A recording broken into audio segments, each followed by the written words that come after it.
Hey, good evening, everyone, and welcome to Melbourne CocoaHeads number 156. Sorry for the delay there, we just had some technical problems getting the laptop hooked up. In the spirit of reconciliation, Melbourne CocoaHeads acknowledges the traditional custodians of country throughout Australia and their connections to land, sea and community. We pay our respects to their elders past and present and extend that respect to all Aboriginal and Torres Strait Islander peoples today. Here's the lineup for tonight. Jared will give us a rundown of what has happened at WWDC this week. Dan's going to dive into the new hotness of WeatherKit and Swift charts. And then we'll end with a panel discussion to talk about WWDC with Sean moderating, with Kira, Megan and Renault. And then we'll probably continue exactly that same discussion in the pub. This meetup is governed by the CocoaHeads Code of Conduct. If you're being harassed or you notice that someone is uncomfortable or have any other concerns, please get in touch either in person to an organizer who have red dots, or by email or by using the anonymous form online. You can find more details about that on the website. And now for the health and safety part. The toilets are past the lifts where you came in and on the right. The emergency exit is also by the lifts. And I've got a note here to please check in using the QR codes, but I'm not sure we're doing that tonight, so don't worry about that. Name tags. If you see someone with a red dot, they're an organizer, so you can ask them questions about the event. And blue dots are new people, so you have to be extra specially nice to those people. Questions can be asked in person here or in Slack in the Meetup channel. Please just don't shout out questions during the presentations. Hold your questions till the end of the presentations. I'm not sure if that applies for the panel discussion, but Sean will fill us in on that when he moderates the panel discussion, how we want to handle questions for that. We couldn't do this without our sponsors. Gold sponsor is Itty Bitty Apps, and the silver sponsors are Dias and Deloitte, who are new this month, and we thank all of them for all of their generosity and support. This is the exciting announcement. We have a special event on Wednesday the 22nd of June. We're going to have special guests, the 2022 Apple Design Award winners, who are Amanda from Studio Dry Dock, who are the creators of Wildflowers, and James from Savage Interactive, who are the creators of Procreate. Also in attendance will be evangelists from Apple Developer Relations in Asia Pacific, and they're going to be here to answer any questions you might have. So that they can dig out the answers in advance, you can email them at that email address, which we will stick on the Slack and stuff as well, with your questions. You've got to have those questions in by Friday the 17th. So those are some ideas. I don't know if that's the only things that they're going to talk about, but that's some potential topics they could talk about. So if you have any questions about stuff that's come up at WWDC, things you hear about tonight, ping them to that email address, and I assume the Apple guys are going to do some triaging of those questions and decide which ones to answer. But it should be a really great night. You don't want to miss that. It's going to be a lot of fun. And sign up for that. It'll be on the socials. It'll definitely be on Slack. I'm not sure if it's on the website yet, but we should get information out about how to sign up for that. Next event is the CocoaHeads. Actually, the next event after that is the CocoaHeads Drinks Night on the 28th of June. And then the NS Breakfast on the 4th of July. I was instructed to put many American flags on this slide by Amy. Thank you. That's going to be at Bowery to Williamsburg, because that's an American-themed breakfast place on the 4th of July. So get along to that if you're either American or like breakfast. Some other groups you might want to have a look into is our friends up in Sydney for our Sydney CocoaHeads, the Google Developer Group in Melbourne, and the Web Developer Group, also in Melbourne. They do great meetups as well. Places to find us are melbournecocoaheads.com. The Slack is melbournecocoaheads.com/Slack. The Meetup channel there is where you can chat about this meetup tonight. And we're Melbourne Cocoa on Twitter. And once you get into the Slack channel, you've got the Meetup channel, you've got volunteers, which is if you want to help organize this event. Jobs, if you're looking for a job or looking to hire someone. And if you want to speak at one of these events, hit up the speakers channel. Even if you just want to float an idea of something that you might like to talk about, someone might give you a way to expand that and figure out how to make a good talk out of it. If you've shipped any apps, please let people know in Slack. People are very interested to know what other people are up to. This month, people have told me that this is Ryan Lindsay, who has shipped an app called Outside with this company, which is an easy and fast way to see your friends and make new friends in person outside. So I think this might be like a little bit of a lockdown project in that it's trying to get people being social again in person, kind of like this. I'm not sure you have to be outside. Maybe you can probably be inside as well if it's raining. And I shipped 3 apps on Tuesday myself.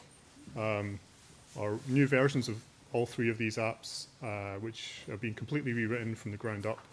A lot of Swift UI involved in that.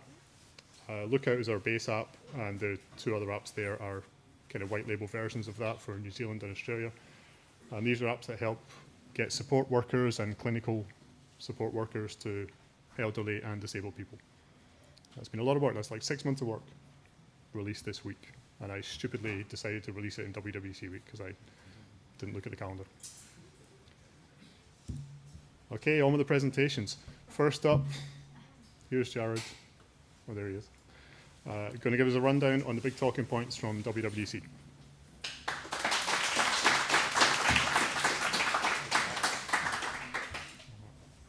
What have you got there? Oh, you need a dongle? USB-C? Yeah, I can get a dongle if you need one. Rob's got a dongle there. Cool. The dongle, the problem is the first dongle wasn't working. Oh, I've got one in my bag if we need one. Thank you.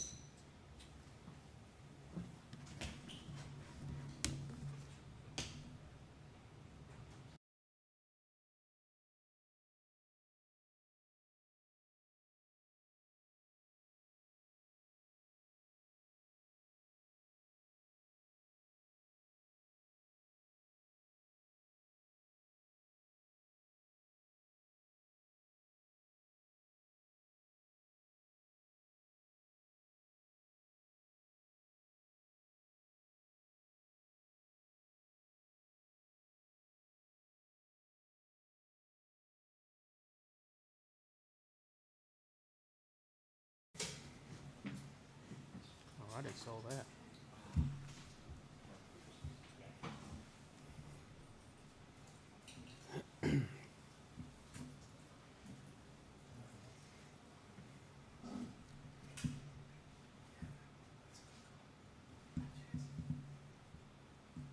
We good to go? Yeah, when you're ready. Sweet. Awesome. Hi everyone. Thanks for coming and thanks for streaming everyone online. This talk obviously is about everything announced at WWDC this week. There's lots of stuff that was announced. Obviously not everything I can cover in this presentation, but I want to cover kind of the most interesting bits, according to me anyway. I would suggest if you haven't yet already watched the keynote and the State of the Union, check those out because there's lots of really interesting stuff in there. But this presentation, if I can change my slide, this presentation is aiming to cover essentially kind of a little bit of an overview just to sort of recap what was announced from the marketing point of view, I suppose you'd say.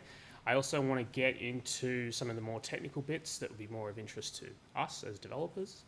And I mean, we're still trying to find out these sort of bits and pieces as we go. I mean, I've been following a lot of different tweets this week, finding out new stuff every day, basically. So I'll throw in some of those. I also have my own little controversial take as well. So Yep.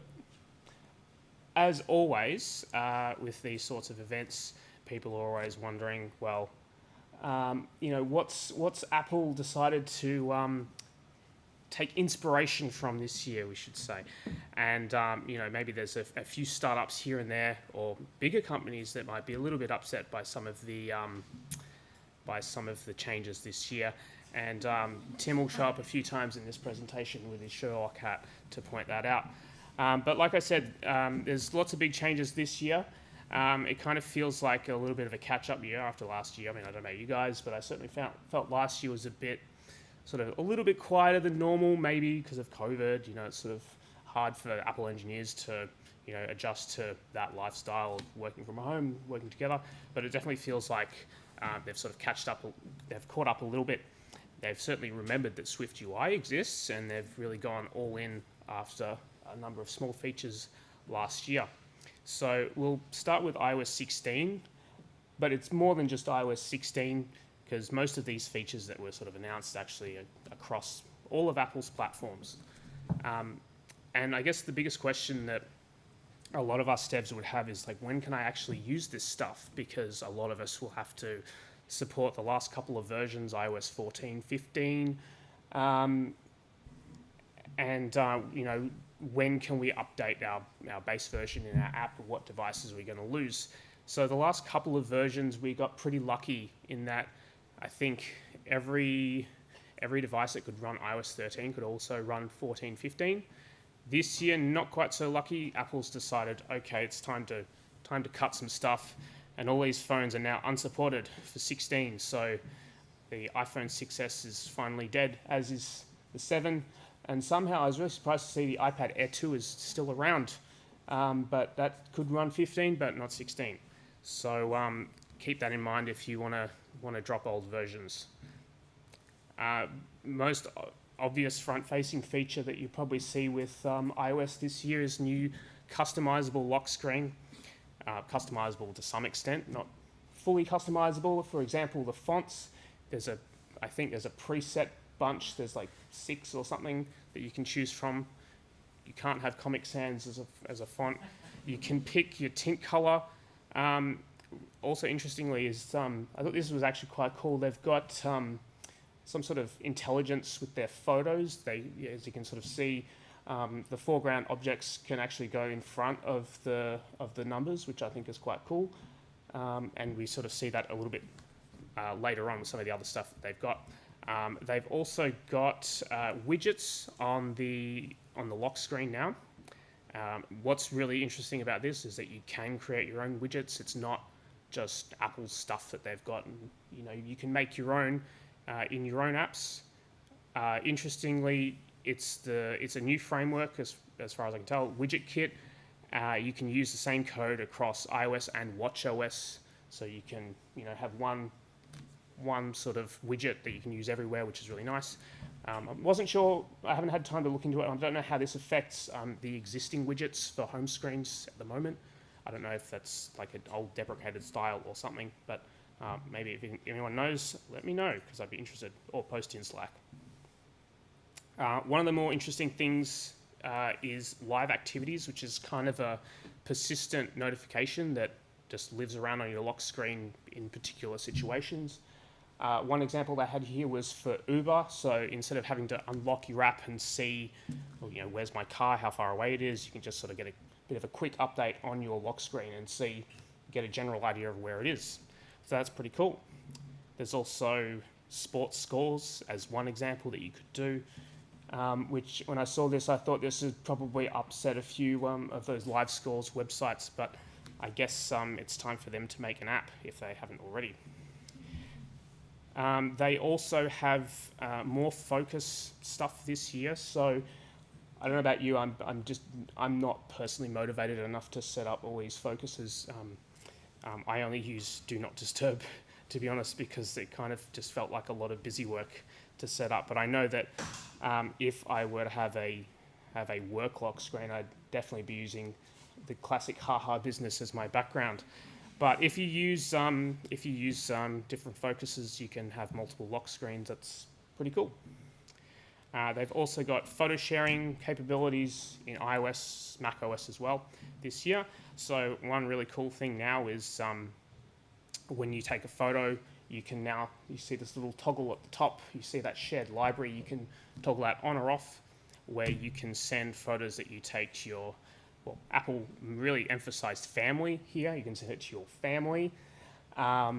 So it sounds like they don't have multiple shared libraries. As an example, let's say you want to go on a trip with your friends and you want to share all your photos with them. It sounds like unless you consider them family, they're not going to be able to get it. So it's really only sort of one shared library that you get. But what it does do is pretty cool. Like if you take a photo, it will sync to all whoever's in your group. They will get the photo as well, and you'll get theirs. But yeah, maybe iOS 17 will get multiple shared libraries. We'll see. A few new things in messages as well this year. We've got markers unread and undo send, which is pretty cool. I'm glad that markers unread is there. Usually for messages that come in, I just 3D touch them to read the notifications, so I don't mark them as read for anyone I don't really feel like talking to right now. And if you can't spell or you often embarrass yourself, you can now undo messages. But I think you only get about 15 minutes to do that. Mail's pretty similar. They've got undo send now. They've got scheduling messages if you wanted to schedule a message for the morning or something. You can also use follow-up, which is a way to get reminded about chasing people if they ignore your messages. A lot of these features are kind of taken from other apps, but I think this is good. The Mail app should have them really. Moving on to sort of more of these intelligence features that I was sort of talking about earlier. A lot of this extends on live text from last year, except there's a lot more smarts. Really, this sort of comes down to how to send dog pictures to your friends, because the example that they took was taking your dog out of photos, just having it automatically outline the dog, and you can copy it, paste it, send that to your friend. It certainly would have made my sloppy photoshopping a lot easier in this presentation if I had that this week, but maybe next year. Also, interestingly, you can copy text out of videos now, which is pretty cool if you pause it. So apart from just copying code from Stack Overflow, you can now copy from YouTube. There's also some more interesting stuff with the live text feature, where you can now tap numbers with units and see the conversion of it in different units. Pretty cool. There's also translations, so that sounds a lot like Google Translate. But I hope you have a new phone, because this stuff doesn't work on an iPhone 10. You need to have a slightly more powerful phone. I think one of the more interesting things that was announced is the feature of passkeys. Apple essentially wants to kill passwords because passwords are terrible. Nobody remembers them. Nobody uses them properly. But what's really interesting with this is that it's not just Apple doing it. It's Microsoft and Google who's also on board. They're building their own implementations for their own respective platforms. This feature will even work on a kludgy Windows laptop. So no more passwords. You can, when you sign up for an account on a website, the system will create a passkey for you, which is a cryptographic key. You don't have to remember anything. This will just get synced to your iCloud account. It essentially eliminates phishing. So your rich uncle from overseas you've never heard of who wants to give you $1 million for your password, you can't even give it to them because you don't have one. It only works on the domain you've signed up on, so those sorts of fake bank websites that look like your bank but aren't, they wouldn't even work because you wouldn't be able to use it. So going back to your kludgy Windows laptop, if you are using, I don't know, a work computer or something and you need to sign into something that uses the passkey and you have everything set up on your iPhone or your Mac, well, all you need to do is scan a QR code on your phone, prove it on your phone, and you're good to go. It'll automatically sign in for you. So I think this is really cool because it had big buy-in from like all the major companies. It's not just Apple. If it was just Apple, I'd be like, oh, that's cool, but it's not really, it doesn't really it just locks you into the ecosystem more. But because everyone else, all the other companies are sort of moving this in this direction, I think it has a decent chance of actually taking off. But it will take many, many years. Moving on to Afterpay, or I really should say Apple Pay. Apple Pay Later. Apple Pay now has Apple Pay Later, where you can pay in installments. It sounds like it's just in the US at the moment. I guess eventually it will roll out to other countries. Not sure exactly yet. Not really surprising Apple would expand into this. What was surprising, I read this morning that they're actually doing their own lending and credit checks for this. So they're not involving Goldman Sachs, which they have been doing with Apple Pay before. So I guess they're trying to cut them out and take that over. So more profits for Apple. Apple's building a car. Not really. Just another version of CarPlay that's coming out, or at least that's all they've announced so far. I mean, it kind of looks cool, if you ask me, but also very distracting. Has anyone ever driven a car? Do you really want to be just mashing this screen to try and pause your music or whatever? I understand the proof of concept, but have they learnt nothing from the touch bar? Where are my buttons, my knobs? Come on. I really like CarPlay, at least the current version of it. I have it in my car, so maybe in 10 years when I buy a new one, maybe I'll have some version of this. So interesting to keep an eye on that. Interestingly, the iPhone will now have, I guess the iPad, actually I'm not sure. I imagine iPad, but it will make sense on iPhone. It has the fitness app now from Apple Watch. You can now close your rings without it. And I know it's probably heresy to say here, but I don't own an Apple Watch, mostly because I just don't like my wrist buzzing every time I get a text message. But I have always been interested in the fitness features, so I'll be interested to try that out. Maybe I'll like it so much I'll buy an Apple Watch. We'll see. But that's cool, that's finally coming across. Now, coming to the Mac. The best way to run Slack and Teams on the same computer. We've got M2 this year, M2 processor. We have two new colors, black and gold. I really like the look of the black. It reminds me of those old plastic Mac laptops from like the mid-2000s. I really miss the black. It supports up to 24 gig of RAM, which is a lot better than 16. Oddly, I found this really odd. They have a new 13-inch MacBook Pro, even though they just announced the 14-inch not that long ago. And you really have to kind of squint to see it, but there is a touch bar there. They really tried to hide it, I think. It's the same design as last year, from what I can tell. It's not anything different. It's literally just replacing the chip. It's the odd one out as far as I can tell. It is cheaper than the 14-inch, so I guess it's kind of like a budget entry point if you want a pro model with a reasonable amount of RAM. But yeah, you'd be getting the touch bar. And on touch bar, I mean, I don't know about you, I hate it. I mean, I have it on this thing and it drives me nuts. I'm always mashing at it to try and pause my music and go away. I'd be very pleased when it's finally gone. I get my buttons back. I'm not an old man. And in the least original joke in this presentation, and that's saying something, the new Mac OS is Mac OS Ventura.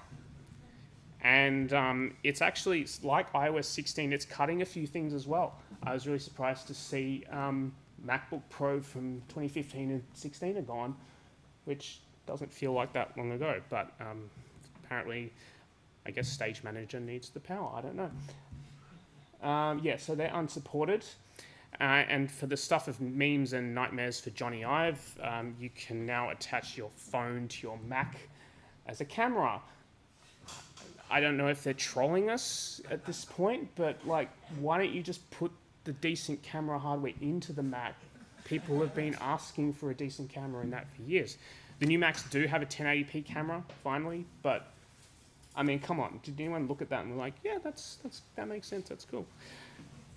It does have a few cool features with, the 3 cameras or however many cameras your phone has, which is quite cool. It can track you when you're standing in front of the camera. So as an example, if I'm standing here, for some weird reason, I decide to walk over here, it will track me. just stand in front of the computer. Like, who's moving around? I don't know.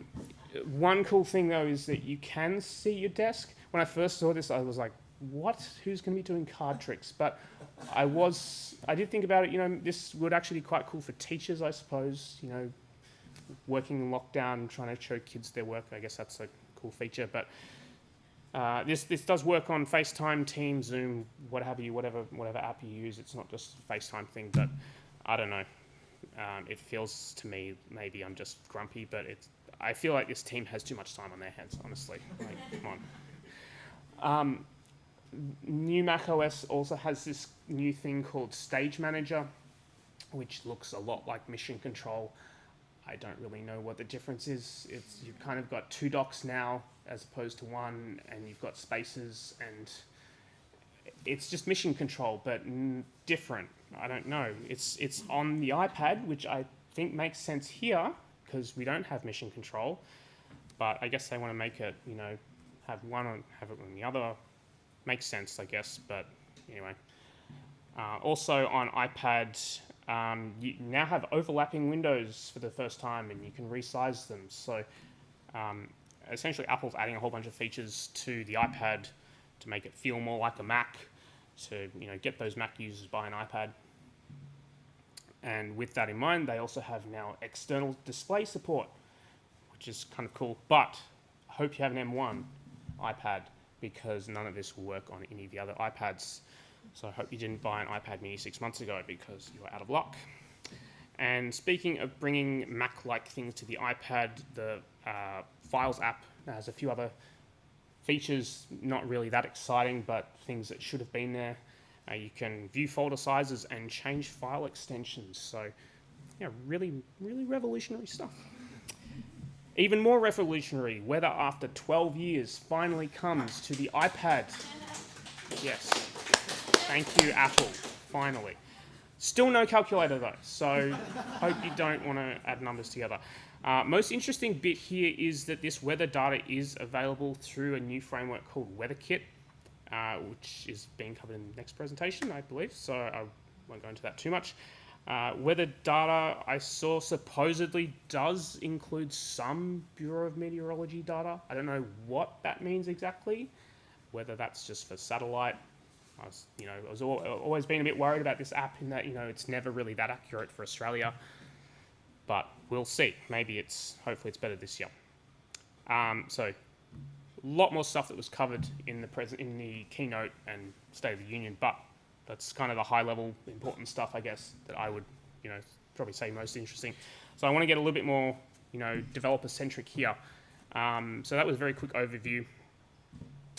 Most interesting thing for me I saw in the State of the Union was Apple's, well, like I said, remembered SwiftUI exists, and they really want people to use it now, which I think is good. It works for me because the app I work on is in SwiftUI, so I really had no interest in trying to remember how to do self-sizing collection view cells. It was always really difficult, and I would always forget how to do it. And, you know, I didn't even need to anyway, because they added it to UIKit. It's like, come on, I've been waiting for this since iOS 10, and now you don't even need to bother with it.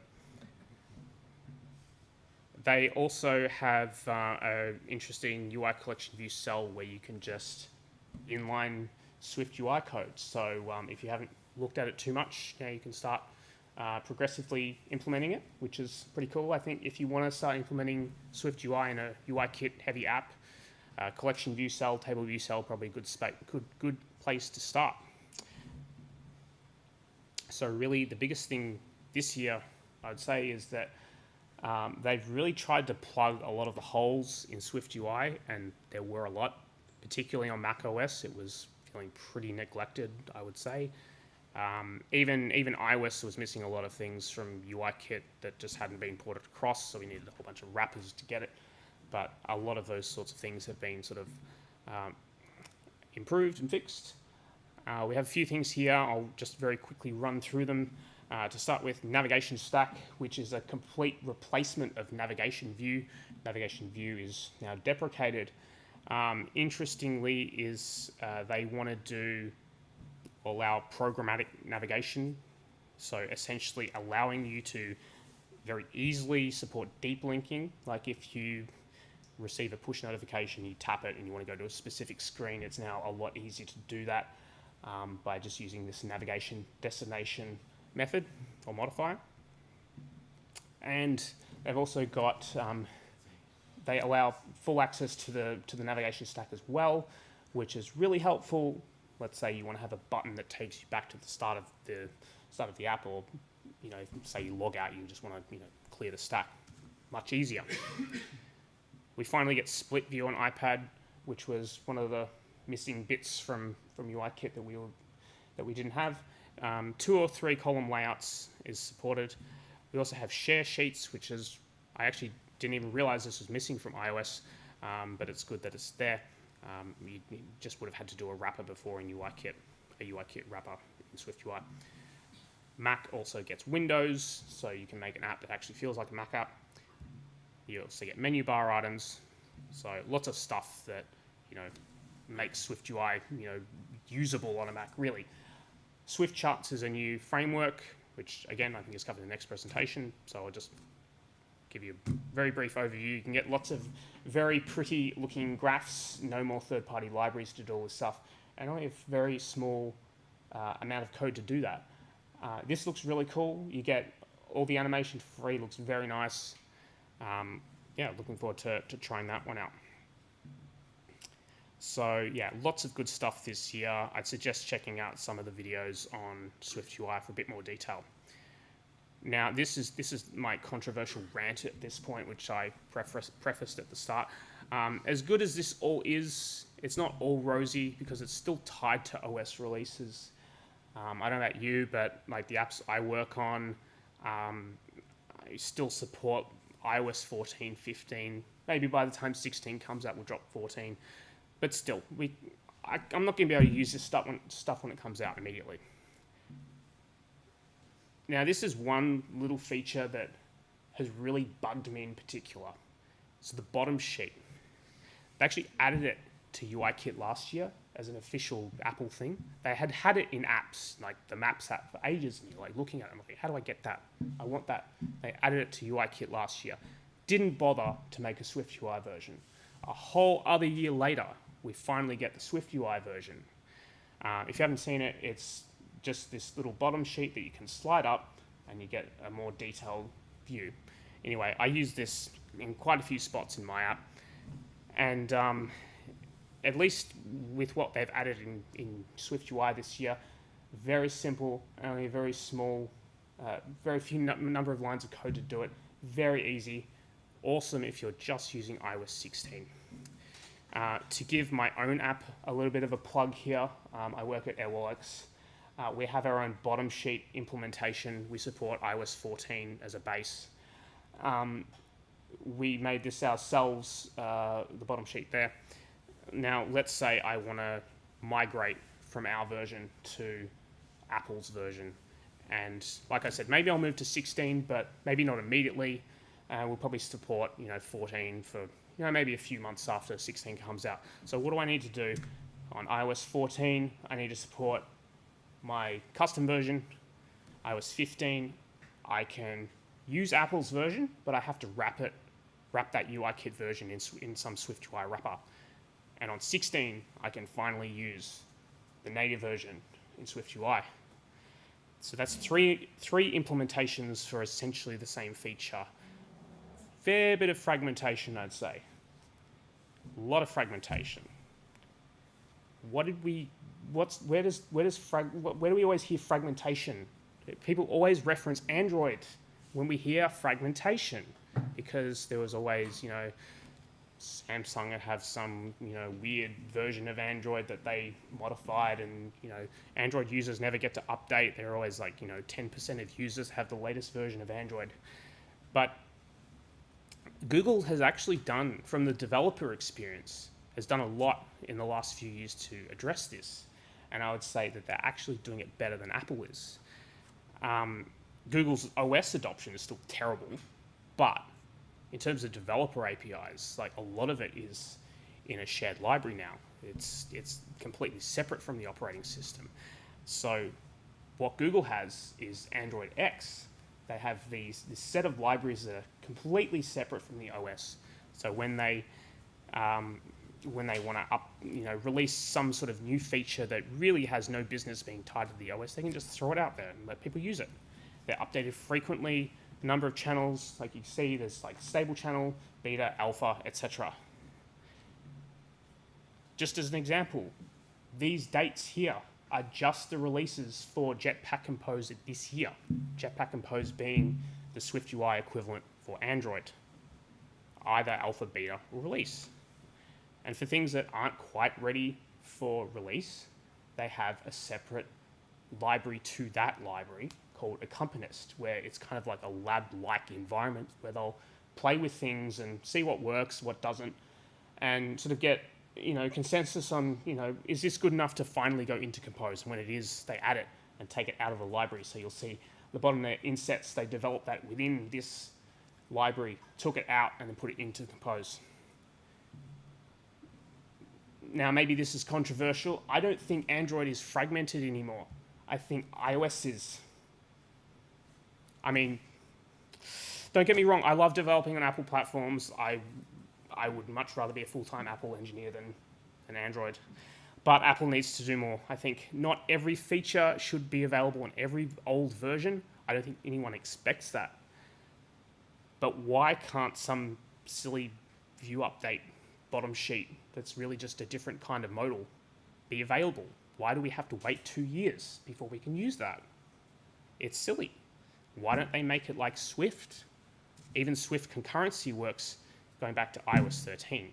They tie it to Xcode releases. You get a new Xcode release, you can use the new stuff, the old version. It just works.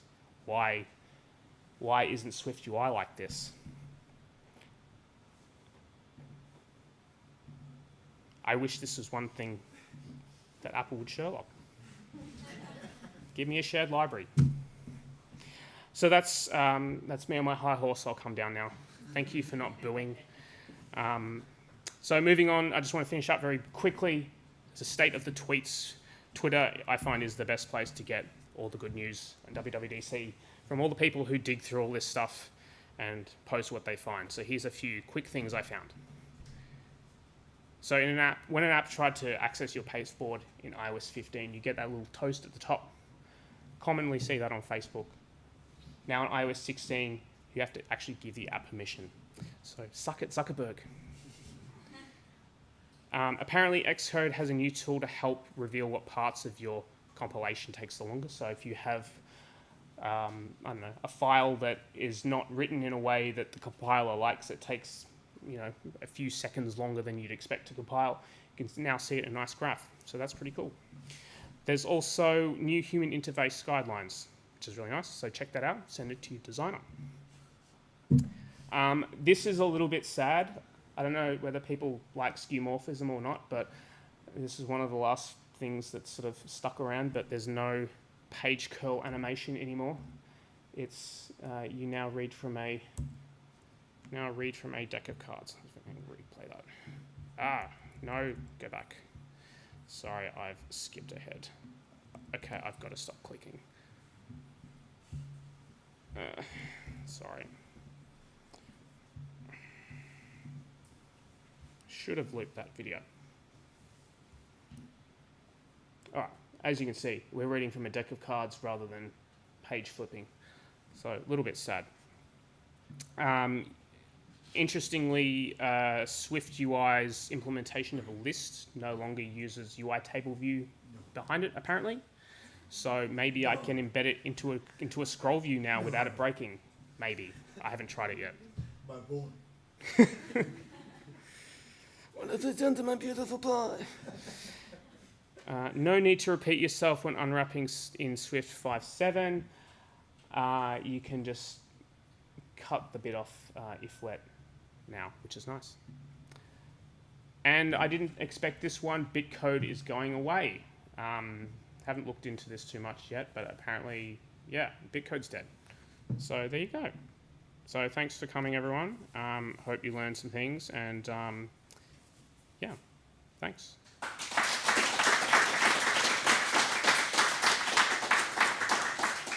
Happy to take questions if anyone has any. Yeah, all good. No worries.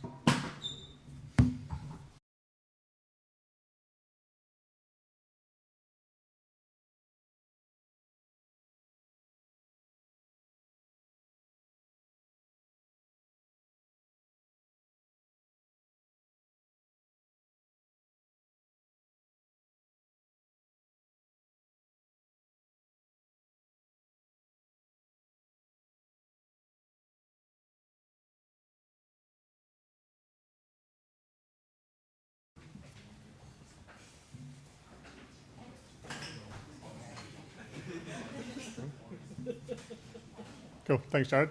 That was very good. Next up, we are going to throw over to Dan, who's going to look at that. Look at that. Brilliant. Dan's going to delve into WeatherKit and Swift charts, and this is pretty cool. He's done a Medium post about this already, which you should also read, and it's good stuff. Over to Dan.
Hey everyone, tonight I'll be just showing how you can visualize WeatherKit data and sort of Swift charts. I'm really stoked about the Swift charts and WeatherKit. So tonight I'll cover what Swift charts is, WeatherKit, and also dive into some code, and then at the end some resources. So, Swift charts. We finally have native support for charts. I've wrote many charts in my day, and they're never fun.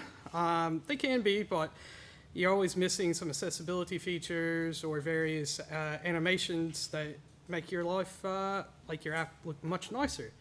And so, Swift charts is a massive improvement to us and also our end users. So there's actually a multitude of different like marks and styles that you can do for your charts. So you got bar, line, like rectangle and point. However, pie charts and any type of radial charts are not supported yet. And so WeatherKit. So I'm sure a lot of us saw that coming when they acquired DarkSide back in 2020, that they were going to make some sort of internal API or something that we could consume. Well, now we have it here. And it's also native and privacy focused. And the good thing about it is the first 500,000 calls in a month is free. I've looked at other weather APIs in the past, and they're always a bit more pricier, or doesn't give you what you want, or less privacy focused. You also have a REST API available, so maybe your Android app wants to consume it as well. You can also have data on both platforms. Also, one major thing is you need to also have the legal attribution and Apple Weather mark when you use it. Let's take a look at some code and see how we can use it.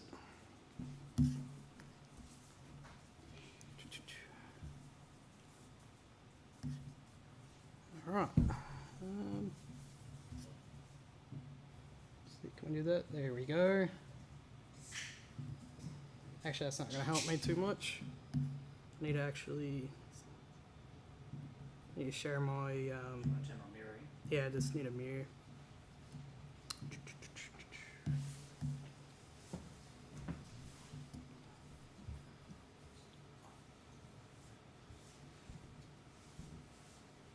This is when having a proper trackpad touch bar is a good thing. The one situation where you do want to. Is that mirroring? I can't read that. The one below. One. Yep. There we go. All right. Always love complications. Cool. So we're going to kick it off and see what it's going to look like in the end. So I'll just run it over here. I'm just plotting the next 5 days Melbourne daily tips as like a rule mark with some points. Can everybody see the app? Well, cool. So let's get started, and actually I'm gonna get rid of this, and we'll just use the previews from there.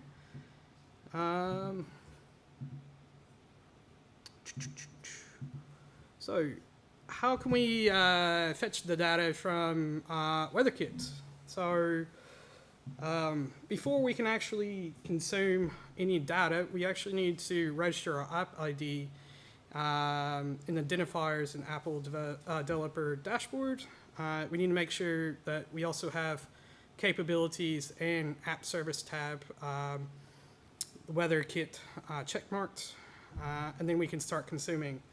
I actually had an issue with it where I was getting 401s, and I just recreated and it worked for me.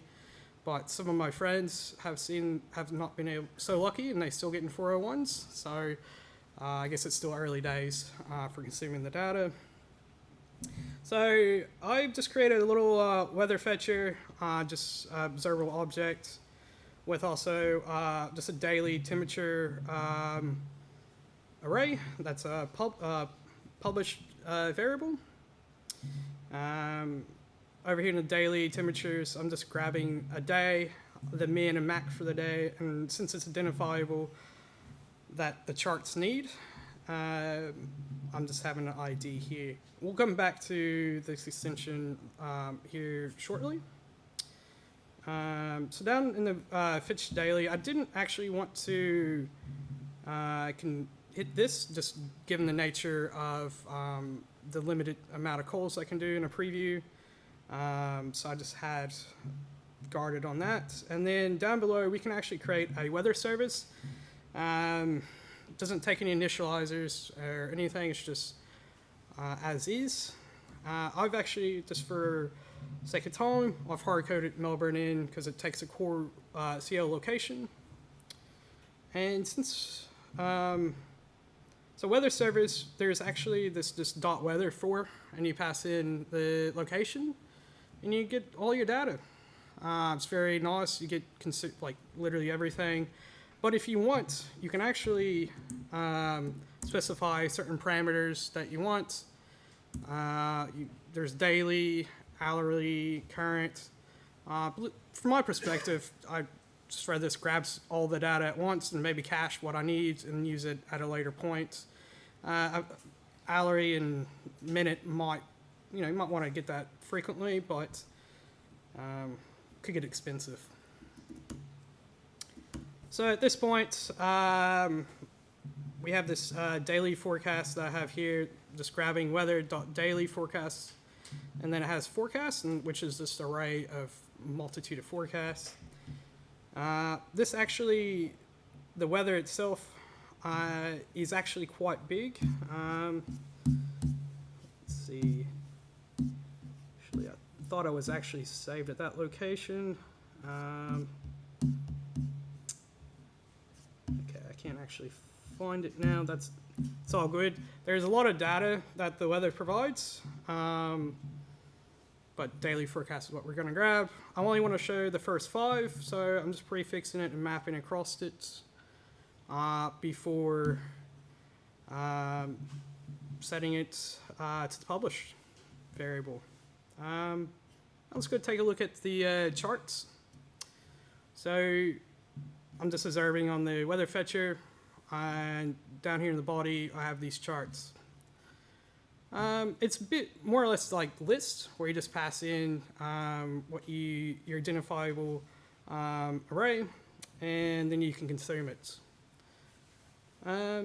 For this, I'm actually just showing rule marks, which is just horizontal, the gray horizontal, not horizontal, vertical bars, and passing like an X, and then a Y start and Y ends. For the min and max, actually, for at least my use case, it doesn't matter if I use the max at start or min at the start. It produces the same results. What's actually really cool with the Z, with the value here, I can actually specify the units here, and it gives me this really nice formatted labels of the date that I want, such as, there's also, come on, there we go. We got hour, day, time zone, minute, but for our use case, we're just going to carry about day. We got a foreground style that you can colorize, and then white stroke style that you can specify the width. And now point marks is actually really cool to visualize just your data without having a lot of lines or anything else.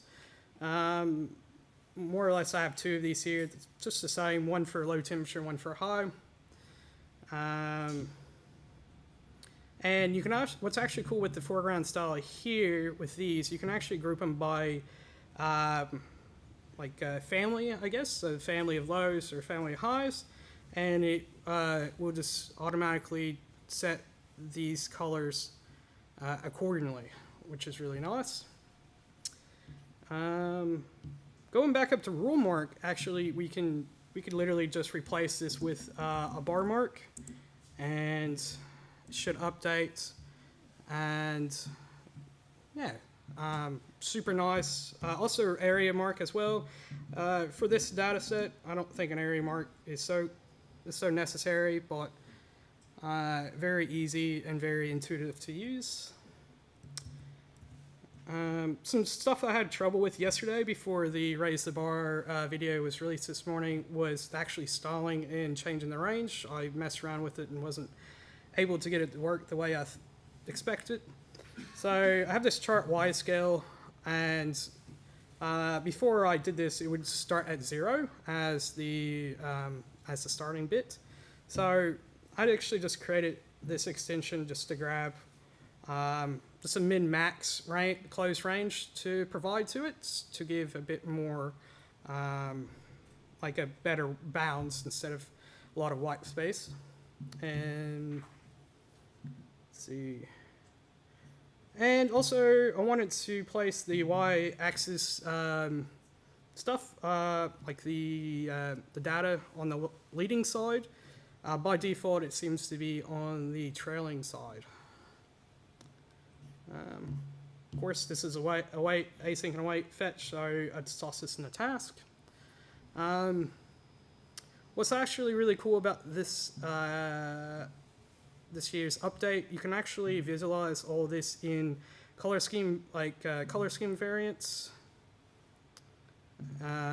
orientation variants, and then one of the bigger ones is the dynamic type variants, which right at the moment I don't have support for the larger sizes.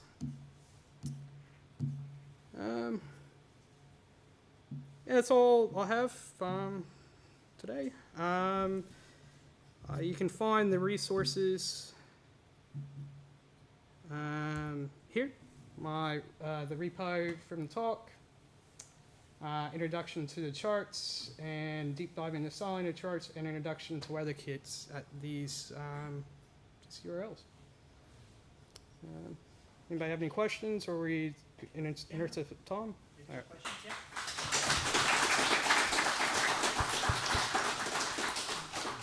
Does anybody have any questions? Yes. In the chart you showed, there was kind of like a grid in the background that delimited every day and all that. Is there a way to style that as well, or is that just always coming through? Like, if you see what I mean. Yep. Yeah. So there's actually a way to style all of that. Let me go back to it. So there's actually a way to style these grids, but by default it just provides that. I actually haven't had a chance to fully explore the styling of the grids themselves, but I did see like the raised the bar. They had some of that, and also they had a couple design charts, like session videos as well that I haven't had a chance to watch. I think if you comment out line 31. Oh, line 31? No, that's actually just the... Okay.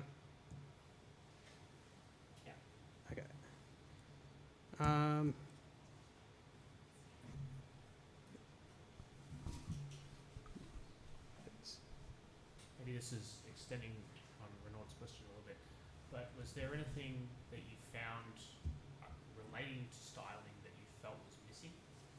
Anything that you thought that you couldn't do? Obviously, it's only been 2 days, so maybe you haven't found it yet, but if you have found anything? Yeah, I haven't actually had much chance to yet. I like this this bar marks that I'm doing here, but I haven't seen how I can maybe add corner radiuses to it or other different styles. Still a bit early days, and I expect maybe it's not there just yet. Maybe they would, in coming months, might add something. Yesterday, I actually was trying to group like the foreground styles a certain way, and it crashed and said, "Fatal error. This is not supported by command." So it's probably in there, but I haven't had a chance to explore. Thank you.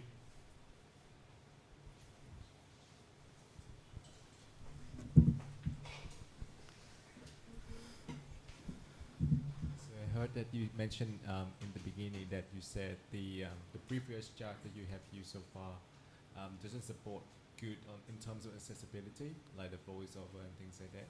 So how far have you played around with the code about the accessibility of this chart from Apple? I haven't actually had a chance much to play around with accessibility just yet. I did obviously watch the videos. They did go into voiceover with the charts, which seems really nice. As you can also see here with this, the new dynamic type variants in this preview, you can actually look at all the dynamic type variants all at once, which is nice. Up to a certain extent, it actually supports it. I think up to like AX1 as supported here without me needing to try to do anything differently. Yeah, I'd like to dive in a bit more this week when I have some chance. It's a long weekend, so that's probably all I'll be doing this weekend. Thank you. Yep. With the weather services API, you mentioned that you can query just like daily or hourly or multiple. Is the whole reason that you would want to do that is it would cost less or something? Because it's priced, right? Yeah, it's priced by call, and my assumption is it's one call, and if you grab all of it. So, if you just maybe only concerned about one day, like certain days, like that, maybe that's fine. But I think maybe it's grabbing the whole data set at once and then caching it, because you don't really want to update all the time. Like maybe Allery is good. There's also a minute forecast, but that would probably get quite expensive quite fast. And Okay, cool.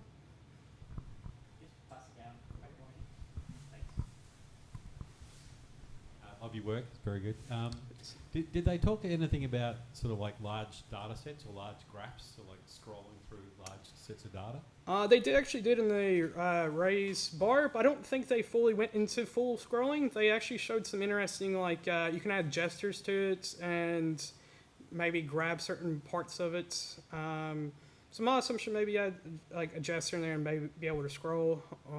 But I haven't actually watched. I think there's like 2 more, like designing the charts or something that I haven't actually watched. So maybe some sort of relations in there. But I would hope that you'd be able to scroll through the data. It would make sense on a large data set. A bit to Jared's point about SDKs being tied to OS releases. I'm not being naive here, I hope, but does that mean we're going to have to wait another year for pie charts? Yeah, most likely. Okay. I in the design in the Slack like lab sessions, I did see that somebody asked about the pie charts, and it seemed like they're at the moment they're not a fan of supporting pie charts and any radial graphs. So, yes. So, maybe next year we'll get some. Who knows? Wrap it up there. Thank you very much. Yeah. Thanks.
That was going to be my question. Is like, why does that always come after? Like, oh, we made this complex UI framework, and now lines of different heights.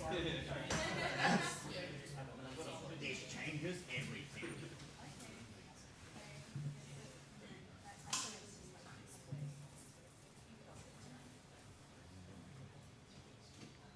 All right, cool. Thanks, Dan. And to Sean's point, only evil people want pie charts. So I'm very glad that Apple don't support that, because pie charts are wrong in all circumstances. Don't ever use them, okay? We're going to have a 5-minute break, and then we will come back with a panel after that. So take roughly 5 minutes where we get the microphone set up and stuff, go to the toilet, finish off the food, whatever you like. Go for it.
Okay, so I'm amplified as well. Awesome. All right. So what now?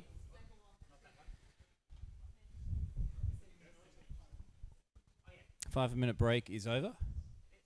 Yes, and we're back. Is that what I'm supposed to say, Barry? Okay, great. Yes. Okay, we're back, and then. So now we're going to have a WWDC panel. Like Barry said, this is going to be very much like the discussion that you would have down at the pub, I hope, but up on stage. So moderating is me, Sean Woodhouse. I run Itty Bitty Apps and part of Mantle Group, and we've put on this spread for everybody here, so thanks for coming. And we've got starring Kira Fleming, who is a chapter lead, I think is the right title, right, at ANZ. Mm-hmm. We've also got Megan Efron, a senior iOS developer from Seek, and Renaud Lionheart. I don't know whether I'm even pronouncing that properly. You can tell us how. Oh, yeah, good. From Drawboard. So thanks for being part of it. Barry, this slide is the next one. That's it. Cool. Okay. I can sit down now. Cool. Okay. So I just need to get my notes out. So to get you guys talking first, I just want to sort of go through and ask you, like, what were the highlights for you, Kira, from DubDub, like all the announcements? Okay, I think the lock screen looks really good to me. I think it's really good to take the bits out of the watch and bring it onto the phone and everyone can use it. I think that's wonderful. Interested to see it on an always-on display on the future iPhone. Maybe in a future device. Yep, that will be wonderful. You know, the other thing I thought was really good was it was only mentioned during the keynote, I believe. It was the you know, to lock down your security and privacy settings, and generally it was in like a family violence kind of situation. I've done a little bit of work in this space, and it's like really needed and really valuable, and I feel like for the amount of code it was, that makes the biggest impact, and I think that is actually the biggest announcement from my perspective. For a lot of people. I was going to bring that one up as well. Megan, for you, what was kind of some of the highlights for you, both in terms of maybe being a user of the platform, but also sort of working in the industry? Yeah, it's funny that you say user, because my most exciting one was probably, so I'm not a CarPlay user at the moment, and nor am I a car enthusiast, but I thought CarPlay, it looked beautiful. I am kind of curious to see what the experience would be like. Well, it's funny that you say it's beautiful, because I know Jared was like, who wants to sit in front of this thing? And maybe beauty's in the eye of the beholder, right, Jared?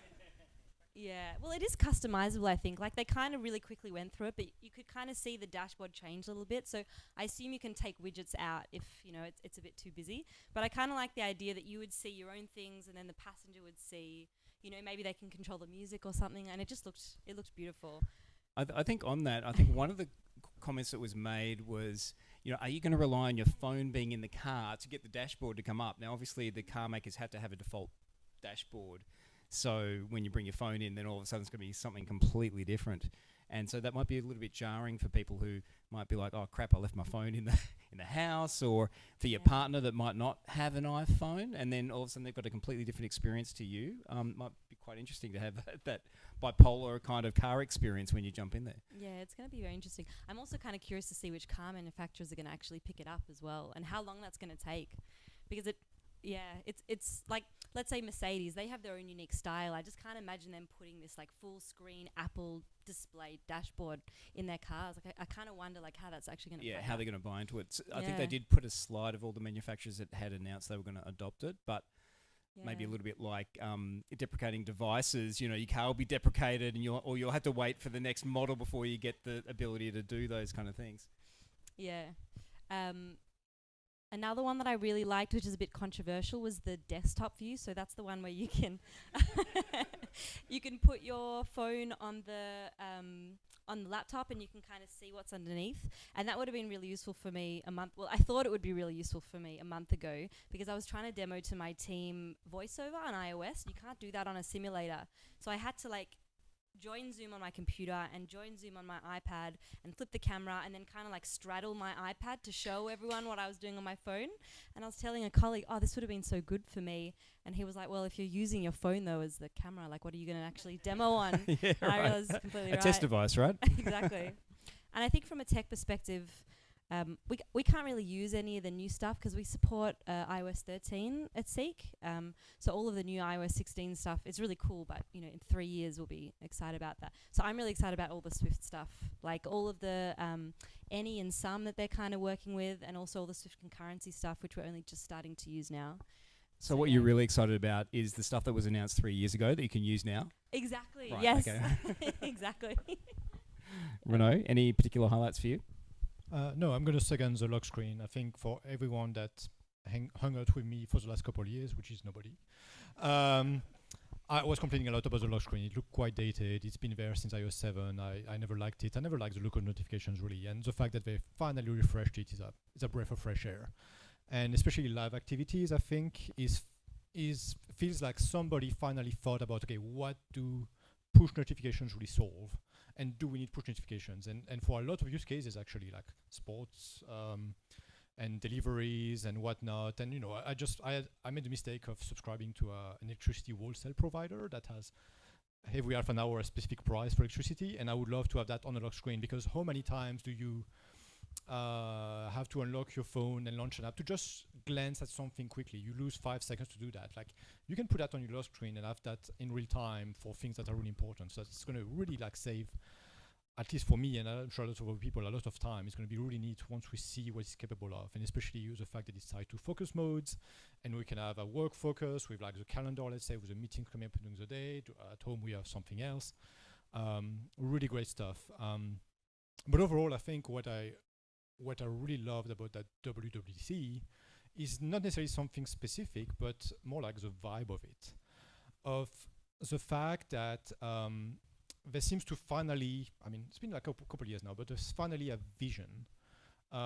It seems that Apple is finally converging towards something. They have all their pins in a row, and on iOS, on macOS, on iPadOS, whatever you think, they finally have something underlying it all, where they're converging towards something. We don't know quite what it is yet, but they are very confident in what they're doing, rather than throwing things at the wall a few years ago. Do you think they know? Exactly. No, if you think about the fact that last year they introduced universal control, and you could have your cursor on the Mac and go to the iPad. That was neat. You're like, oh, I'm loving it. And eventually they shipped it, and that was great. Now they announced external display for iPadOS, where you can obviously have an external display for iPad, and you can move your cursor, and that's probably using the same technology. You have to move your cursor to the display to start using it. So I'm pretty sure it's based on the same stuff. But what if that external display was on your face, right? You can see that there's an extra. If you extrapolate all of that stuff, they are building the technology stack to allow other things coming down the pipeline, and they're not revealing all the cards yet. But it's pretty obvious where they're going. But it's it's pretty great, and yeah, I quite like what I see.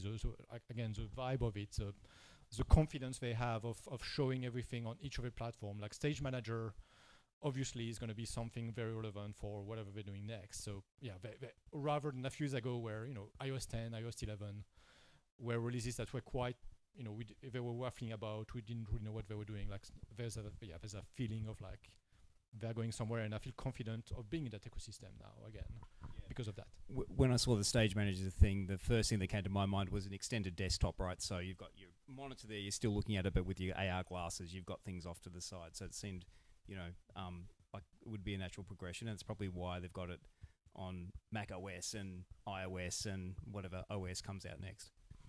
Yeah. I feel like we're seeing an Apple that's addressed its tech debt. They might have got rid of a lot of that UIKit code.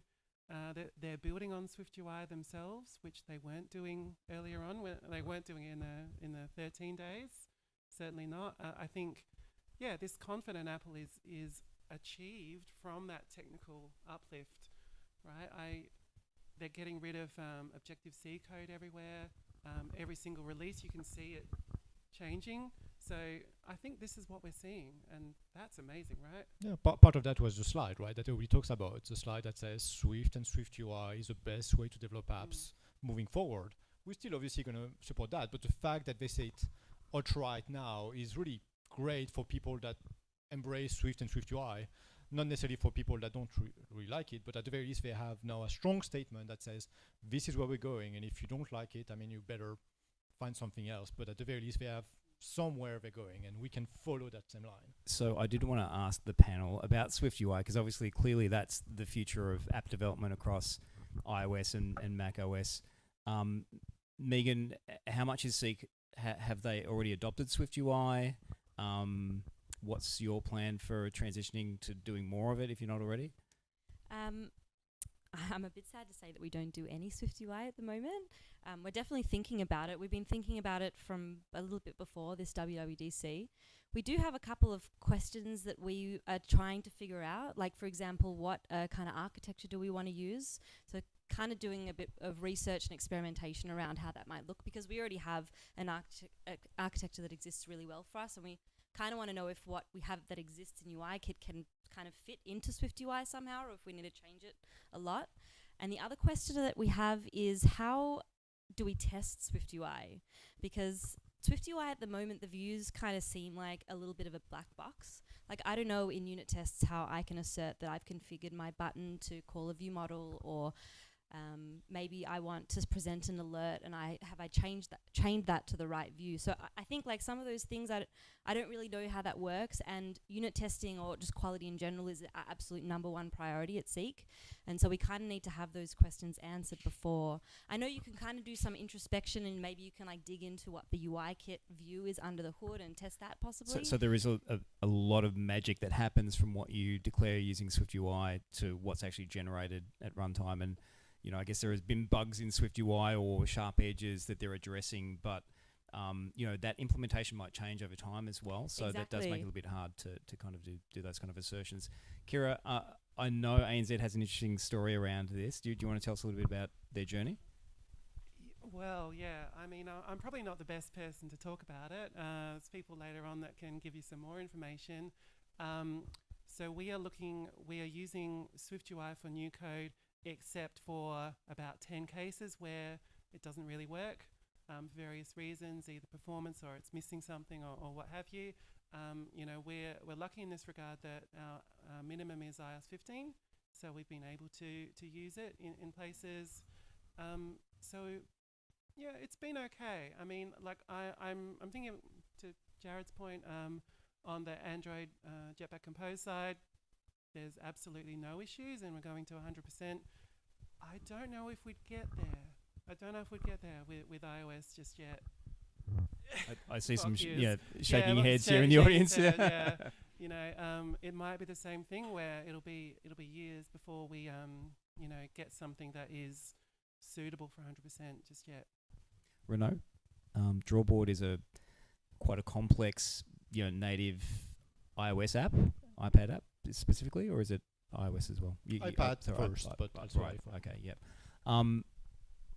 Is it all Swift UI? Yeah, so for those who don't know, we have created a PDF editor from scratch starting 2 years ago, I believe. So SwiftUI is already a thing. And yeah, we made a huge bet on SwiftUI. We basically said, we're going to write everything in SwiftUI from the start. It might not be ready then. It was still iOS 13 and all that, but any piece of UI kit we write is going to be tech debt for the future. So we're just going to bet that Apple is going this way, that's going to improve, and that's going to deliver the promises that it had. And yeah, it has paid off handsomely for us. By the time the app was ready, which was a few months ago now, so let's say 6 months ago, our minimum deployment target was iOS 15, and it's been great. The speed at which we've been able to deliver features has been amazing. We have very limited problems with it. We obviously have to have some, we have to backtrack to UIKit a few times, but it's very limited, and that's totally doable, so it's not like a big deal. If it works, then fine. And so yeah, we've bet our future in SwiftUI, and that's been great. And I just want to add the fact that junior developers coming out of uni right now, they're already not familiar with Objective-C. Objective-C is way in the past for them. They don't even know what it is. But UIKit is becoming like that as well. So if you have not transitioned to SwiftUI yet, you might have more and more difficulty hiring juniors out of uni. I'm just going to, it's something I noticed lately. We have a coding exercise, and most of the exercises we've got back have been in SwiftUI now. So it's, be ready to future. We've had the same as a consulting company. It's an interesting challenge because there's a lot of legacy UIKit code bases that we need people to be able to work on. So, but we do appreciate that people are coming out of university or learning iOS and macOS, iOS app development using SwiftUI. So we've got to train them up in UIKit as well. One thing I did want to ask you about was you made a comment before about the live activities or whatever the widgets are on the phone. And it seems like Apple is progressively opening up ways for our apps to provide experiences beyond just that single screen experience on the phone. There's widgets, there's Siri integration, there's app intents, things like that, shortcuts. Has it really taken off yet? Like again, I'm looking at all the apps that people are working on here, and maybe some people in the audience. Like, it doesn't feel to me like it's got a lot of traction, but there's a lot of potential. Does that make sense, Megan? Has Seek sort of explored any of those things? We talk about it. We used to actually have a Today widget, and it was causing us a little bit of pain because we kind of implemented it at a hackathon, and then we forgot it existed, kind of, and then we'd only really remember it existed when it's crashing in production. So we pulled it out with the hope that we'd use a new widget, and we just never really got around to it. But we talk about it a lot, especially around dub time. I think there is a lot of potential, but I'm a firm believer in, when you actually use this stuff, it should really provide value, and you shouldn't just use it just for the novelty of having it there. So yeah, we're... Well, I think that every Apple Watch app ever, right, yes. except for the health stuff. Yes, definitely. Yeah. Kira? Yeah, at ANZ, quite keen on widgets. We'll see if anything comes of it. I love app intents. I think it's going to be amazing if people can find them. That was previously the problem. We'll see how we go. I mean, we were watching WW in the office today, and someone kind of said, what do you use Siri for? Set a timer. That's about it. So I don't know. I have hope still, but yeah, we'll see. Yeah, I mean, imagine saying to Siri, "Hey Siri, transfer Kira $5 for lunch," and just do it. It could get your phone number out of the thing, pay ID. There you go. There's an idea. It would be amazing. Oh, thank you. In 4 installments, $1 every 2 weeks, right? Like. Bruno, is that a factor for you? I guess with your app, maybe not as much. Not really. The only thing that's really relevant to us would be Stage Manager, where people might use multiple windows more often. So it's a pro app, right? So a lot of people open a technical drawing, open notes, and try to do both at the same time. So will Stage Manager and will external display support increase the adoption of multi-windows in our app? We don't know, but probably. So yeah, that's a feature that's really relevant to us. I was interested also, Kira, you mentioned that you were watching the WW videos at work. how are we all collectively kind of finding the time to do this? Do people's companies normally provide them with a bit of extra time to catch a video here or there? Did you get up super early in the morning to watch the keynotes? Like, Megan, what's your approach to kind of staying up to date? Because it's really challenging. Yeah, I actually did wake up for the keynote this year. I usually do. In previous years, we didn't watch it all together as a team, or the last couple of years. We just kind of watch it async and we'd have discussions about it. This year, we actually are in the middle of our hackathon at Seek. And so all the iOS devs, we wanted to watch Dub instead. So about 10 of us, we've all been watching the last 3 days from like 10 to 5 over Zoom. We've just been playing sessions. And yeah, it's been really amazing. Like we'd watch and then we'd kind of stop and have a discussion about it and talk about how it applies to us. It's been like quite amazing, actually. Nice, yeah. That's great. Does the developer app support SharePlay? Can you do that with SharePlay? It might. We I didn't can tell try. you, it supports it very poorly. There you go. We tried. Apologies to anyone remote that tried to join our stream. It did not work at all.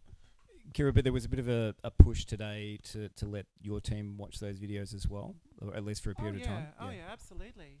Yeah, I think it's really important. And, yeah, so we got together and first time we'd seen each other in a very long time. Some people hadn't seen in person ever.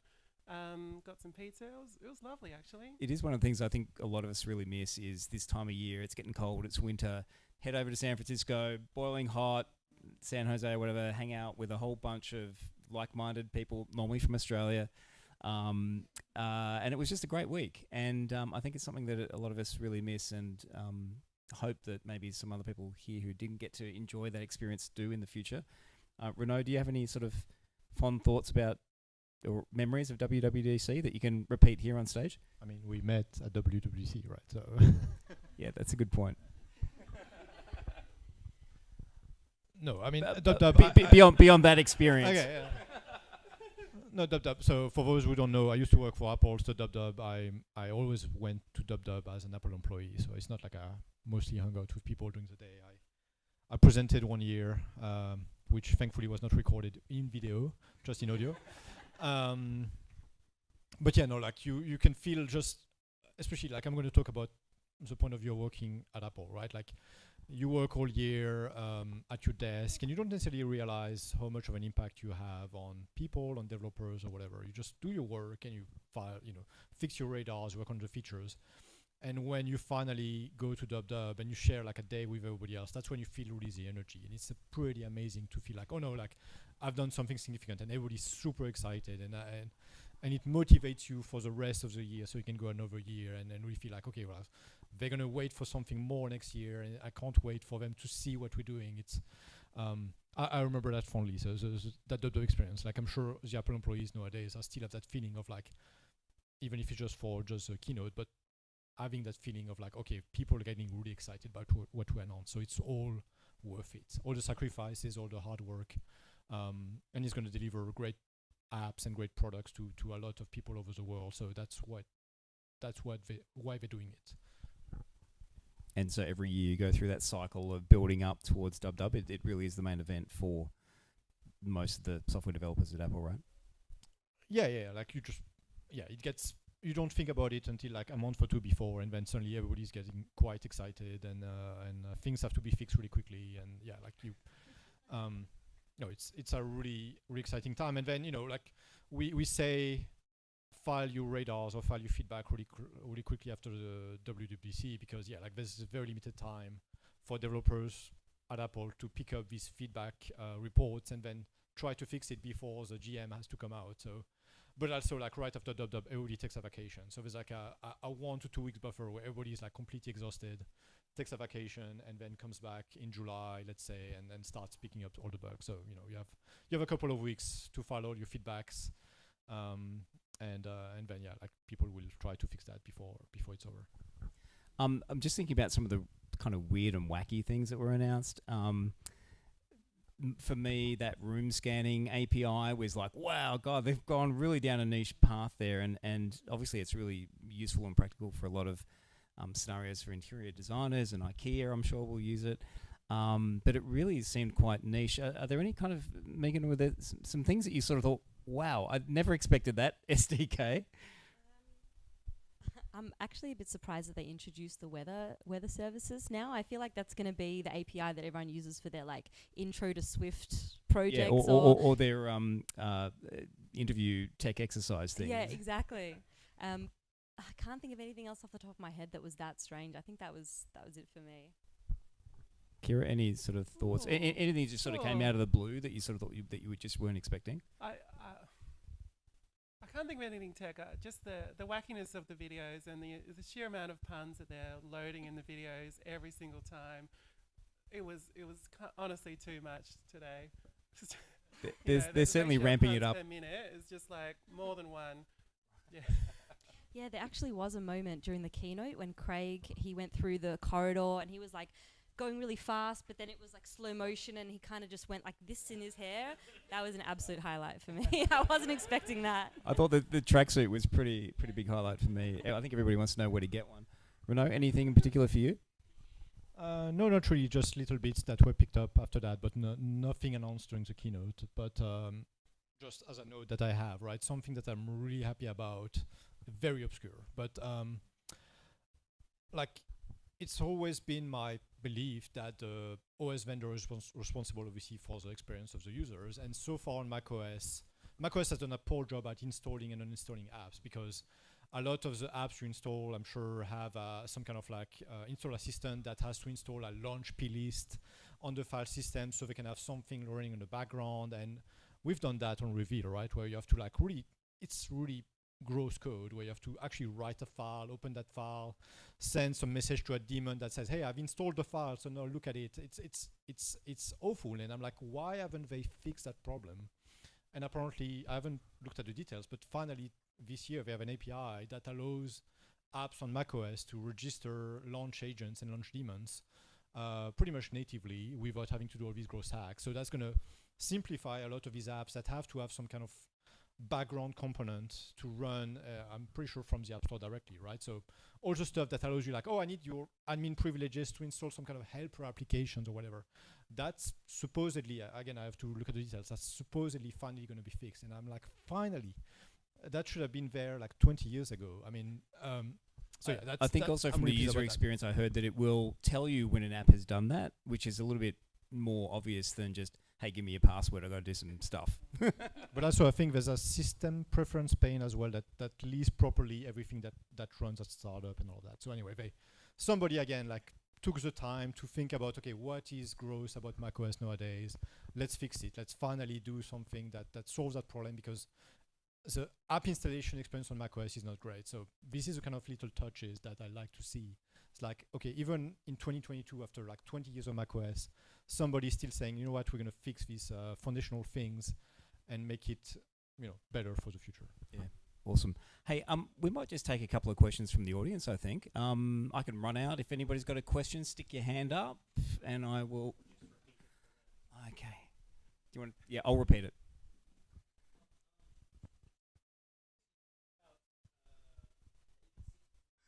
Keep it short so I can repeat it.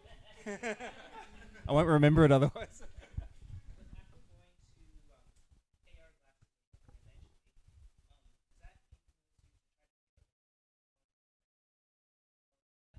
Right, yeah. This is another thing I was going to mention, was Reality OS was probably the elephant in the room that wasn't discussed, but we all know that Apple are building the technologies towards an augmented reality.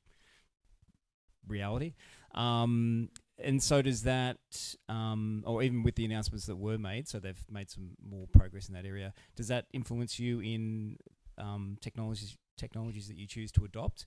Now, also considering that we're talking about ANZ, Seek, and Drawboard here effectively. So, Renaud, is there anything like Drawboard might be an interesting thing? Is there any AR kind of future there without giving away any sort of roadmap plans? No, hopefully PDFs will not do AR anytime soon, because PDFs are already. Please don't. No, so I'm going to repeat myself, but just like the multi-window stuff, hopefully you're going to be able to put a window in your glasses.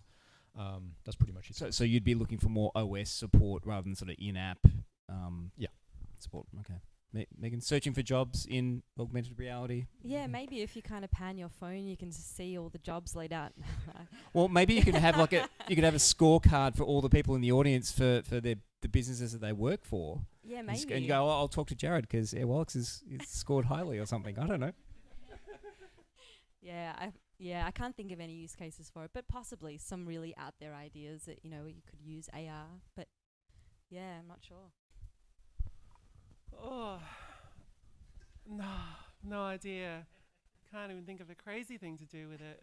Oh, I'm sure there's people at ANZ coming up with ideas, believe me. But I think that's the thing with AR, right? Is it seems like a really cool technology. It's been around for ages. There's VR as well, and it maybe just hasn't got that traction yet. Maybe they'll need to release the platform before people actually realize what you can do with it. It's a little bit like the phone when it came out. I think a lot of people were like, yeah, that's cool. I actually thought it was really complicated, and I thought, there's no way my mum's going to be able to use this thing. And look at us now, We've got car interfaces that look like a phone. Any other questions? Yes, at the back.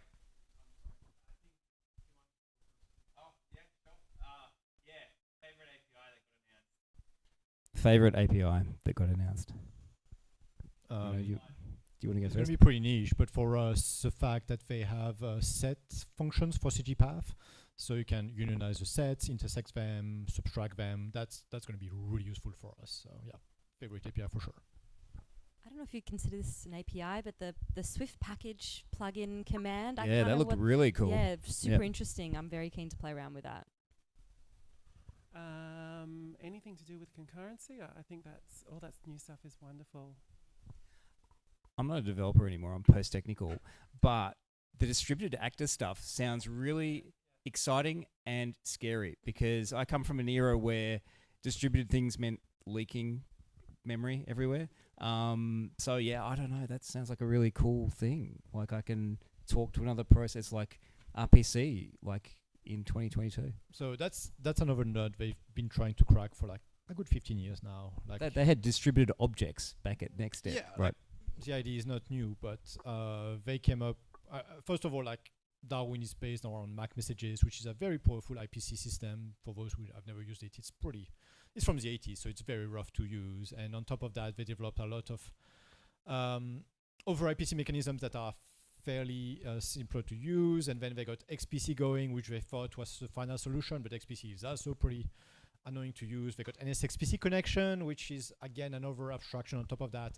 And I think with distributed actors, they finally cracked it because they got, again, it's the Apple formula, right? They control the whole stack.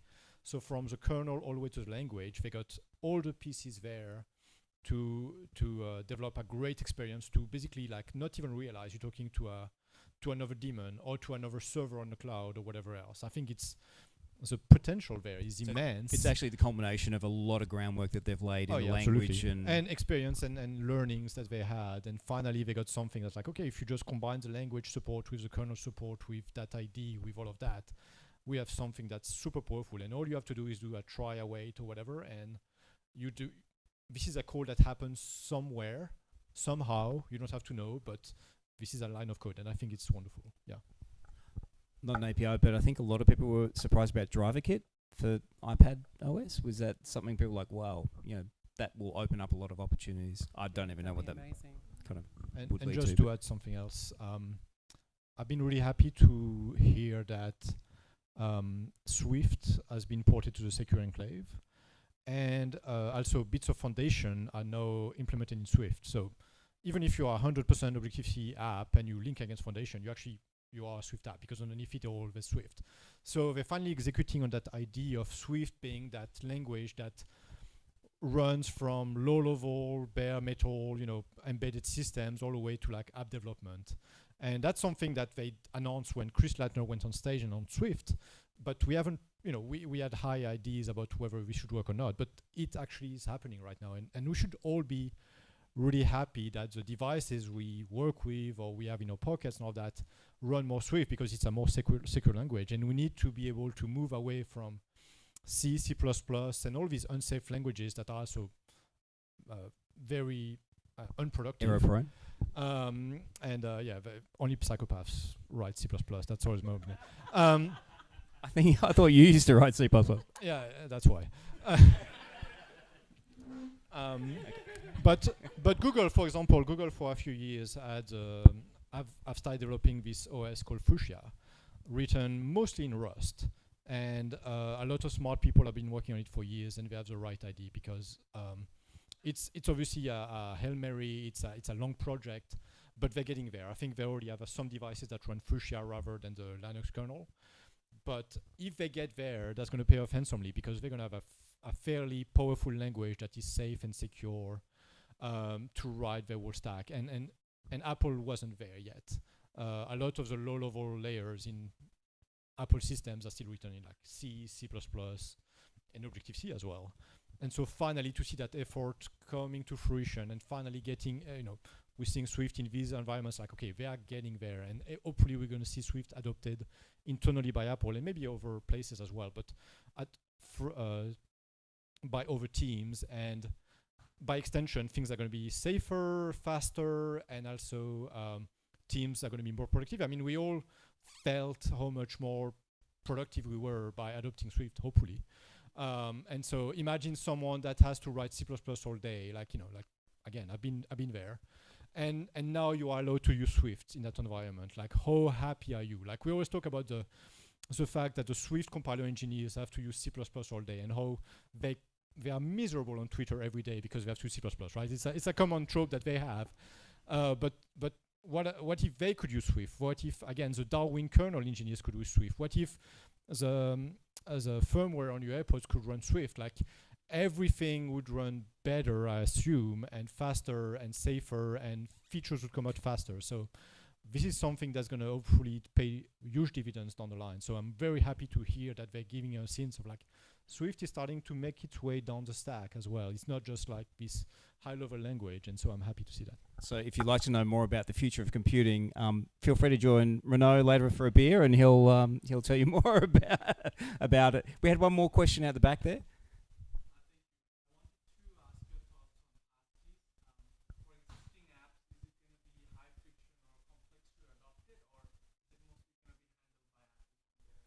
That's a good question. I haven't watched the sessions yet. Megan, do you have any sense of that at all? I hope it'll be easy, but I actually don't know if I can answer that question from a Seek perspective.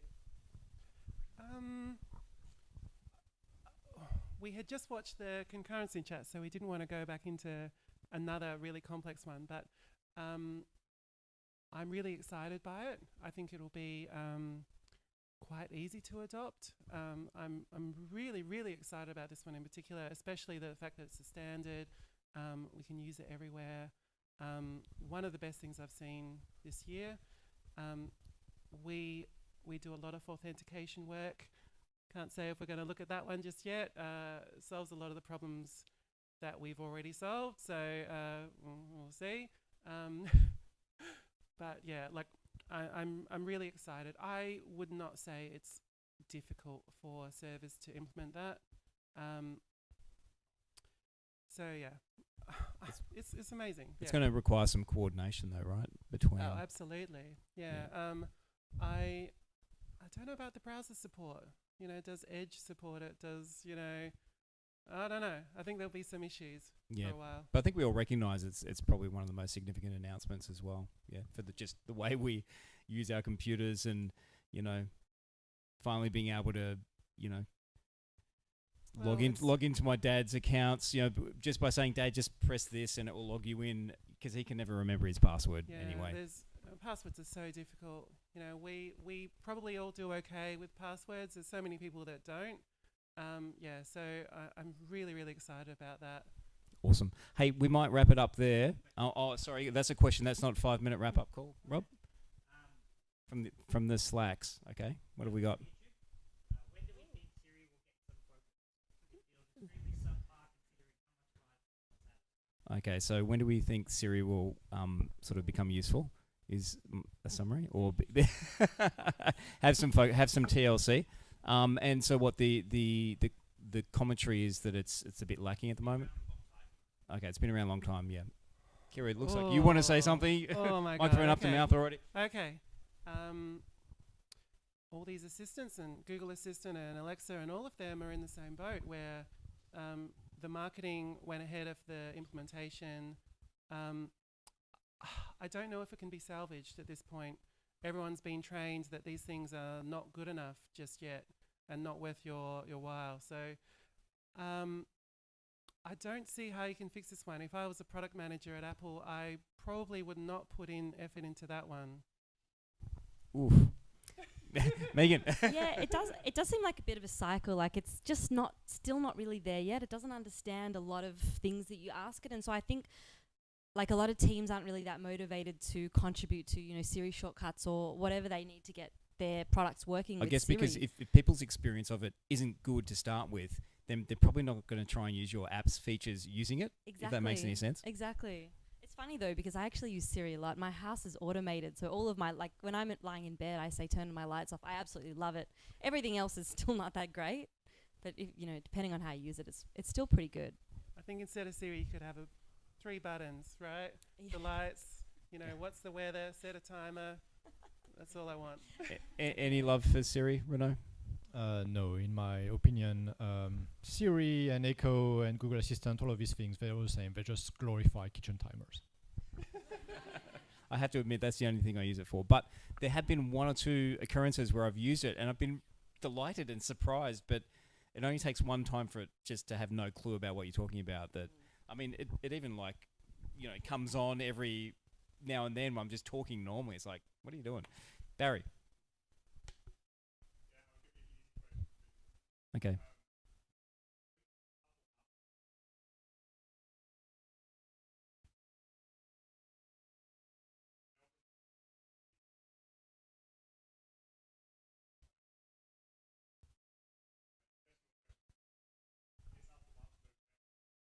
Ooh, okay. So quick question, is Apple Maps now better than Google Maps? We still haven't got the cycling stuff that they announced last year. I just checked a couple days ago, and I'm just still waiting for that. So no. What I might ask is, in your car, Renaud, which map systems do you use? Apple Maps is good enough. Okay. Megan? Not Apple Maps or Google Maps. What, you use the Melways? Actually, I guess I use I use Google Maps. Google Maps. Google Maps. Yeah. Okay. I use Google Maps in my car. First time I tried Apple Maps, I said navigate to Coles, and it took me to a town called Coles, 1,000 kilometres away.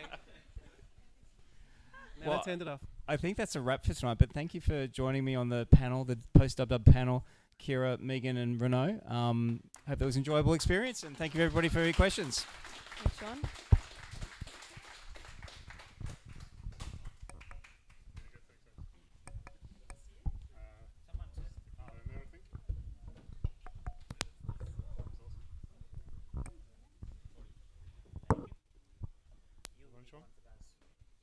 Oh, am I still on this?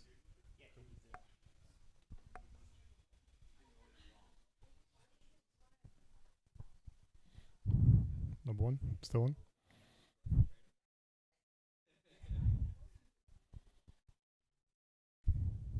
Okay, cool. Thanks, Sean and Kira and Megan and Renaud. That was really good.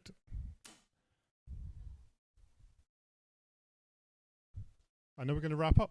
So that was great. Thanks to everyone who presented tonight, to Dan and Jared.